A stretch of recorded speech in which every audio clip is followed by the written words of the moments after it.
Covid టైంలో అన్ని భాషల కంటెంట్ చూడటం మొదలుపెట్టిన తెలుగు ఆడియన్స్ మాలీవుడ్ మూవీకి బాగా కనెక్ట్ అయ్యారు. అప్పటి నుండి మలయాళ సినిమాలు తెలుగులో కూడా రిలీజ్ అవుతున్నాయి. తాజాగా ఈ జోరు మరింత పెరిగినట్టుగా కనిపిస్తోంది.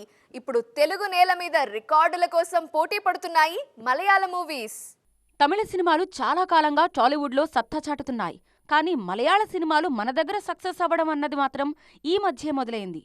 ఇప్పటి వరకు తెలుగులో అత్యధిక వసూళ్లు సాధించిన మలయాళ సినిమాలు మన్యం పులి 2018, మోహన్ లాల్ హీరోగా తెరకెక్కిన మన్యం పులి 9.5 కోట్లకు పైగా వసూళ్లు సాధించింది.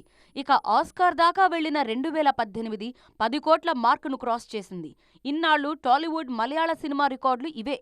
కానీ ఇప్పుడు ఈ రికార్డుల్ని ఒక చిన్న సినిమా బ్రేక్ చేసింది. రీసెంట్గా టాలీవుడ్లో సూపర్ హిట్ అయిన మలయాళ మూవీ ప్రేమలు, మాలీవుడ్లో సెన్సేషనల్ హిట్ అయిన ఈ సినిమా తెలుగు నేల మీద కూడా అదే జోరు చూపిస్తోంది. గత రికార్డులన్నిటినీ చెరిపేస్తూ 12 కోట్ల మార్కుని క్రాస్ చేసి దూసుకుపోతోంది ప్రేమలు. అయితే ఈ రికార్డ్ కూడా త్వరలోనే బ్రేక్ అవుతుందంటున్నారు ఇండస్ట్రీ జనాలు.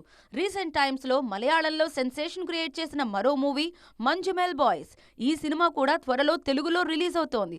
సర్వైవల్ థ్రిల్లర్ మూవీ కావడంతో ప్రేమలను మించి వసూళ్లు సాధిస్తుందన్న నమ్మకంతో ఉన్నారు మేకర్స్.